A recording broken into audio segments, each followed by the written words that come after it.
In this module, we are going to talk about the different styles of trading. Each Forex trader is unique. Not one person in the world is exactly like another. We all have different preferences, and we are each unique in our own way. So as traders, our unique personalities need to match up with the way we trade. You may be more of an aggressive trader, while your friend Joe might be more of a relaxed trader. You might like taking a bunch of trades and making a bunch of small profits, while your friend Joe might like winning bigger, less frequent trades.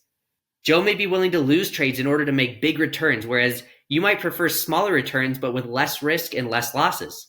The point I'm trying to make is that every trader is unique and will trade a little differently. Even if a bunch of traders are using the same trading system rules, each trader's results will probably end up different. And it's not a bad thing, it's just important to figure out what works for you specifically. Trying to force a trade that doesn't match your personality will result in frustration and can hinder you from making consistent profits. So in this module, we're going to go over the different trading styles to help you identify which one you think best fits your personality. Hey, thanks so much for watching. Make sure you join our free Discord channel to get access to all the cheat sheets and a bunch of other cool bonuses. The next video in the course is right here.